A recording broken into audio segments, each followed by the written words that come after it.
Masomo na shida. Nataka nikwambie mahali tunatoka kwanza kusoma ilikuwa shida. Shule yetu Kenya nilisomea mimi Mogondo. Mogondo Primary School from where mahali tunaishi ni mbali sana. So ilikuwa inabidi tupige mguu na wakati huo area yetu ilikuwa msituni sana. Lakini nikwambie kwamba nilisoma na changamoto mingi sana. Kwanza nilisoma nikamaliza standard 7. Kidogo nikaitwa secondary at that time. Lakini baba yangu akashindwa kunilipia fee. Mimi nikakwama. Nikakaa kidogo nikapata nafasi kusomea mechanic. Kama mekanika ya magari. Na that time so nikaambia baba yangu sasa kama umeshindwa kulipa ile ya secondary, wacha niende hii. Kwanza nifanye hii mechanic. Grade test. Na pesa ilikuwa kidogo sana. So tukaongea mpaka mwisho akanikubalia nikaingia. Sotik. Ilikuwa inaitwa Chemagel Training Institute. Hapo Sotik. So nikaingia hapo nikasomea mechanics. Nikamaliza mwaka mmoja. Shida ni kwamba grade test lazima ukuwe na ID ndio ufanye mtihani. Unfortunately at that time nilikuwa mwaka kitu kama 15 hivi. So hawezi kuingia. So wakanikataza nifanye mtihani. Nilisoma mpaka nikamaliza lakini sasa mtihani singefanya. Hauwezi kufanya. So ikabidi tena nirudi nyumbani nikae, nijaze miaka. Nikakaa mwaka 2, nikaenda nikafanya ukarabati mpaka nikakaa mpaka nikapata ID. Nikarudi sasa kufanya mtihani. Nikafanya mtihani, nikamaliza, nikapita. Nikaomba baba yangu tena niende kufanya sasa course nyingine, diploma hapa Nakuru. Inaitwa Kenya Industrial Training Institute. Baba yangu tena akaniona ni kijana mdogo akasema hapana, hapo utaenda potea. So mimi nikaenda nikakaa nyumbani. Kaa kama mwaka 3 hivi. Wakati wote hujaenda secondary bado. Mpaka mwishowe mwalimu mkuu mwenye alikuwa ananifundisha wakati huo akakuja nyumbani kuomba baba yangu. Mimi nikakataa. Mpaka aunti yangu, dada ya mamangu akakuja akaniongelesha, mwenye anaishi Kericho.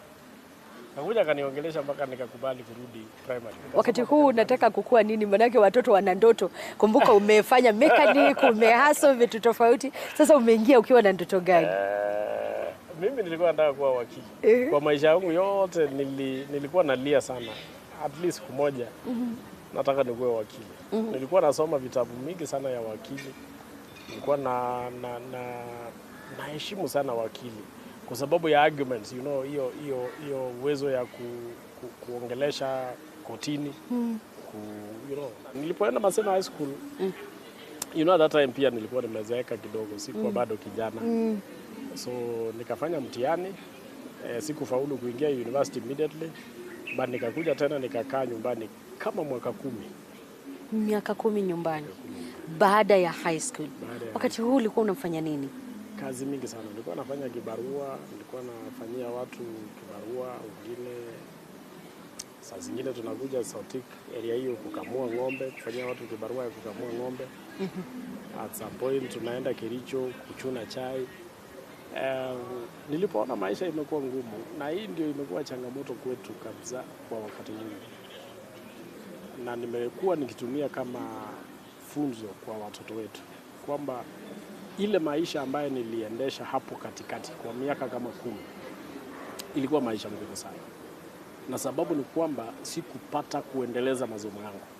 So niliporudi nyumbani nikaanza kukaa. Nikaenda kukaa nikaambia baba yangu, hii maisha yote nimejaribu. Nimejaribu ya biashara, nimejaribu ya ukulima, nimejaribu ya nini? Kuweka ng'ombe. Nilikuwa ninaenda mpaka ya Kenya na Tanzania kununua ng'ombe nikuje niuze.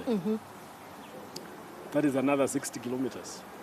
Hii ikakwama yote. Mpaka mwisho nikakuja nikaambia baba yangu, I think solution kwa hii shida yangu yote ni kwenda shuleni. So baba yangu ndiye akaniuliza sasa utaendaje? Utaenda wapi? You know at that time sasa nimekuwa mature. Nimepata experience. Umeona jinsi life iko. Ndio nikaamua kutafuta namna ya kwenda shule. Na namna ya kwanza ni kuingia siasa. Nikajiuliza kwa nini hao watu ambao wanaenda ng'ambo wanaendaje? Wanatumwaje? Mimi nikaanza kujihusisha na wanasiasa. Kwa sababu wakati huo pia nilikuwa na hiyo uchoraji kidogo kidogo. Ulikuwa umejua mashimo? Nilikuwa nimejua mashimo huko mashinani. Wanasiasa wakikuja, wakati huo mjumbe wetu alikuwa Julius Nkuli. Sasa unajua tulikuwa tumejifunza sasa jinsi ya kufanya siasa. Na nikasema mimi nitaingia siasa kusaidia mjumbe mwenye anataka kuangusha huyu ama mwenye anataka kusaidia sisi, ndio akipita anisaidie kwa masomo yangu. Nikaungana na Konchela mwenye alikuwa mjumbe yangu mwaka wa 2002. Nikamsaidia, nikazungusha, nikapigia campaign mpaka jamaa akashinda. Wakati aliposhinda, mimi sasa nikamwambia nataka kuenda ng'ambo kusoma. Sasa unajua sisi wanasiasa tunaogopana sana. Ukisikia mtu anataka kwenda ng'ambo na amekusaidia mpaka umepata kiti, unaanza kusema hapa iko maneno. So mzee yangu, rafiki yangu kidogo akaanza kuniepaepa. Akaanza kuogopa. Uzuri nilikuwa nimetembea naye mpaka nikajuana na watu wawili ambao walirudi kuwa wa muhimu kwa maisha yangu. Mheshimiwa marehemu Kones ambaye alikuwa mjumbe wa Bomet. Na mheshimiwa marehemu Simon Nyachai ambaye tulikuwa chama yake. Ulikuwa umewajulia kwa hiyo siasa? So nilikuwa nimetembea nao kama walikuwa wamenipenda juu nilikuwa najua kuongea, kushawishi watu kidogo. So tukakuwa marafiki. Mwishowe nilipoamua sasa nataka kusoma, lakini sikuwa nataka kusoma umuhimu. Nilikuwa nataka kwenda ng'ambo. Nikafanya applications mpaka nikapata shule. Niliporudi nikaongea na Waziri Kones at that time. Akakubali na akaongelesha Nyachai. Wakanipea 1,300 as a starting point. Nikafanya mchango, nikauza kashamba kidogo, nikaenda ng'ambo. Nikasoma. Wakati huu unaenda kusomea nini ng'ambo? Ile ndoto yako ama kitu tofauti? Ndoto yangu ilikuwa sheria. Whether itachukua miaka milioni. Yes. Ama itakuwa namna gani? Na Konchela akaacha kukuogopa? Konchela alishinda kiniogopa. You know the problem with us politicians ni kwamba saa zingine unaona mtu anajikakamua, unaanza kufikiria in terms of huyu akijikakamua parties anakuja kunisumbua. So that is the problem yenye tuliface na Konchela, lakini baadaye Konchela naye akanitumia kitu kidogo. Nikafanya hiyo mchango, nikasucceed. Nikaenda ng'ambo. Nikaenda kusomea international law. Ukaenda ukasoma for how long? For 3.5 years. Wakati huu bado unatembea ukiwa single? Nikiwa single. Au hujakubali kuoa? Sijakubali kuoa. Wakati ulirejea